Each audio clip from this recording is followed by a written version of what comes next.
Welcome back to my channel.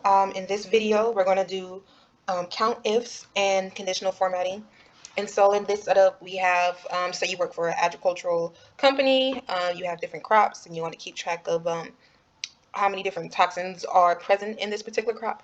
And so we have samples of either corn or wheat. We have toxins A, B, C, and D. And here is the table of how much of toxins are present. In this table, we're going to do a count of how many of A, B, C, or D is in corn or wheat. And then here is a risk table that will be applying the conditional formatting. So depending on the count, if it's low risk, medium, or high. And so let's get to it. The first thing we're going to do is completely optional, but just make it more appealing to the reader. We're going to decrease the amount of decimals there are. So instead of going in through and manually rounding each sample, there's two little functions here that you can either increase the decimal or decrease. And so we're going to decrease it to make it whole numbers. This is, useful because the numbers are still there. So if you get it for any further calculations, the precision won't be messed up due to rounding. You'll just see the rounded number. Okay, so now that it looks more appealing to the eye, let's get into the actual functions. And so here, we're going to do Countifs, and S is really important because with the S, it allows you to put in more than one type of criteria. And so for this, the first criteria range that we want to look at, the type of crop it is. And so for this first cell, we want to do the crops. So click and drag this column. And then there's two different ways to put in the criteria. I'll just show you the first one. Since it is a text, you'll need the quotation marks. Then type in corn, quotation marks. All right, so what we just told Excel to do is to first look in this first column and look for any column that has, or any cell that has the word corn in it. So it first uses that first criteria for the counting. The second criteria is if it's toxin A. So what we'll do is go to column A, click on the first cell, and again, just drag it down to the bottom. And then what is our criteria? Well, since we're worried about the toxins, makes sense that if it's over 0, above 0, then toxins are present. If it's 0 or less, in this case, why would it be less? But if it's 0, then toxins aren't present. So right now, we're only just focused on toxins that are present. And so the criteria will be if it's greater than 0. So to do that, you'll just do quotation marks, the greater than sign, in this case 0, and then quotation again. Since we'll only be needing two criteria for this type of count, we're done. Okay. And so you can either repeat the same formula over and over again with minor changes to fit, or you can do some cell referencing. And so that's what I'll do. I'll go ahead and reference the cell. That way, when I click and drag over the formula, these won't move as well. At least not in the way that I don't want it to move. And so I want the first column to stay put because I always want to check to see first if it's corn or wheat. And so to do absolute cell referencing, I'll just hit the F4 button. Okay, and so the dollar signs there. This is letting you know, okay, I don't want the K column to move or row 3 to move. Same thing, I don't want the K column or row 3 to move, or in this case, row 16. Okay, corn will stay the same. I'm going to go ahead and show you the second way to reference. Instead of corn, we'll just do B3. So whatever B3 says is what Excel will look for. And then we're going to cell reference again. Since I know that I will be dragging this down, I'm just going to reference, let's see, I'm going to reference the row or the column. I'm just going to reference the column. And so the dollar sign is in front of the B, which means that I always want it to be in row B. However, since later on I will be wanting to use this instead, which is in row 4, I do want this to move on the row column, on the row side. It'll make sense once I do it.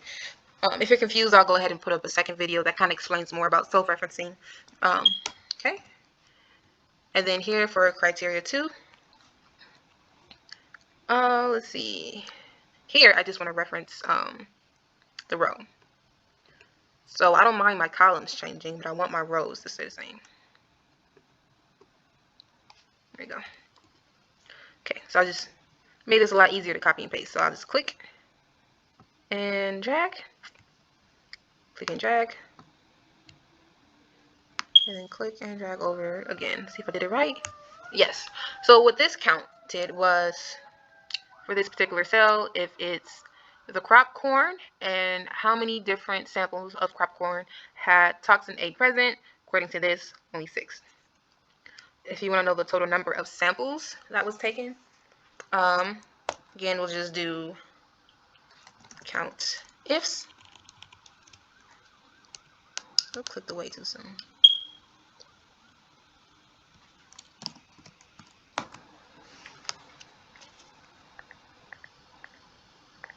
Actually, I don't even think we need it to be a Countifs. Just do count.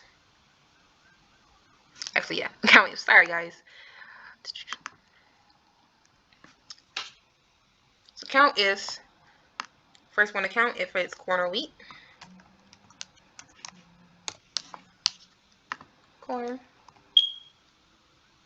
And then the criteria range 2. It could be any of these rows, really. Or I'm sorry, any of the columns, because here we're not going to exclude 0. And to do that, we're going to do greater than or equal to 0. This time it will include 0. And since nothing in our database is less than 0, it'll essentially just count everything. So we have 7 samples total. That is corn. 6 out of the 7 samples has toxin A in it. 5 out of the 7 samples have toxin B. 4 out of 7 has toxin C. And 6 out of 7 has toxin D. And if you look over this table, you know, a particular sample can have more than 1 toxin.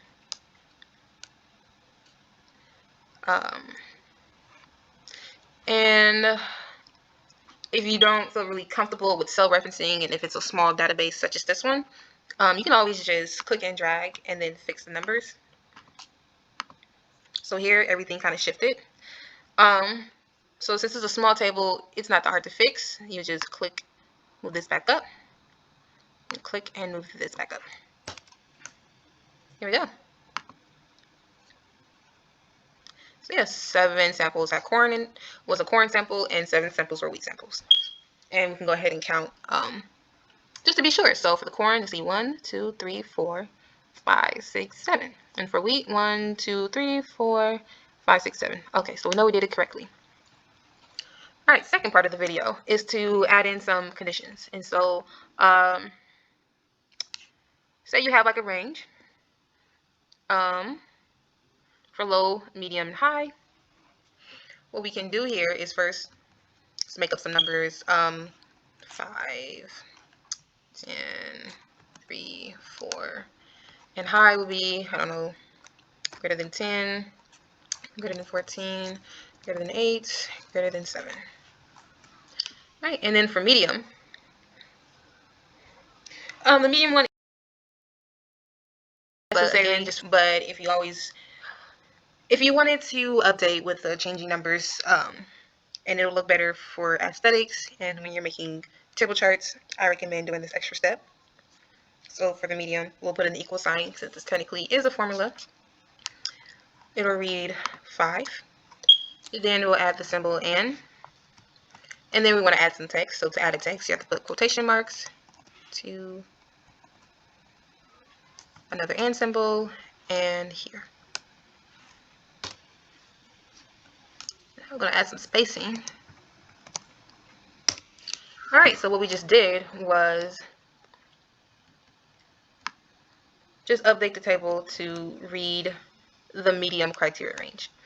So for low will be less than 5, medium will be 5 to 10, high will be greater than 10. And if for a reason you need to change your criteria, it'll update automatically. So that was the point of doing that there. Now we're going to get into how to add conditions. So we're going to go to Home, Conditional Formatting, highlight Cell Rules, and first we're going to do some less than. So if this cell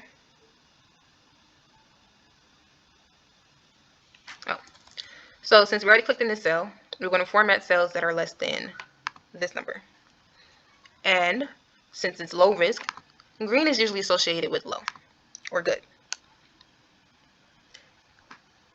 So we're going to do a green fill with dark green text. You can do, if you don't want to do that, there's other things you can do it as. You can do light red, light yellow, green, or custom formatting. I'm just going to go with the green fill with dark green text.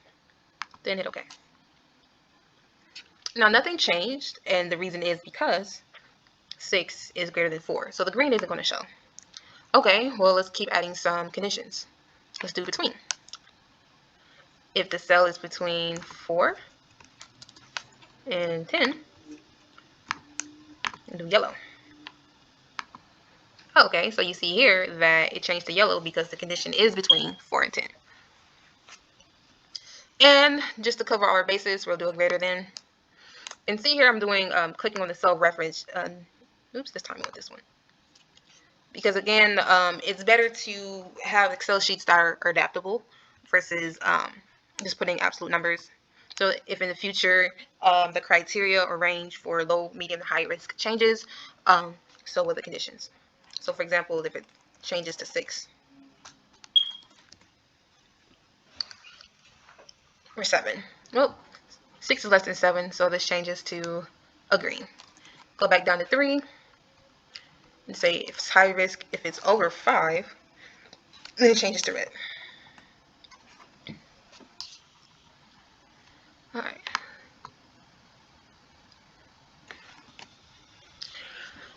And so, and then we just have to do the same thing for each cell.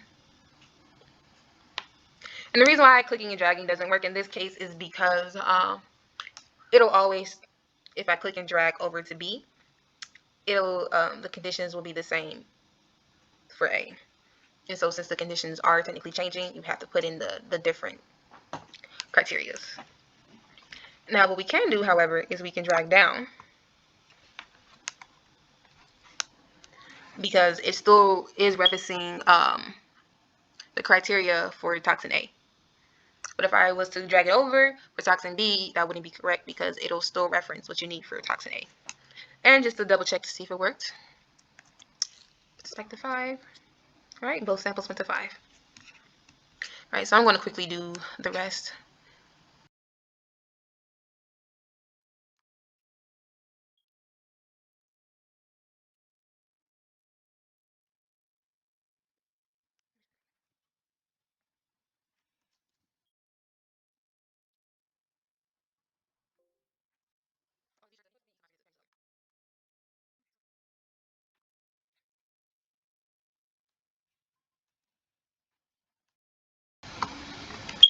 Okay, and as you can see here that we have Countifs and we have conditional statements that are based off of these criteria.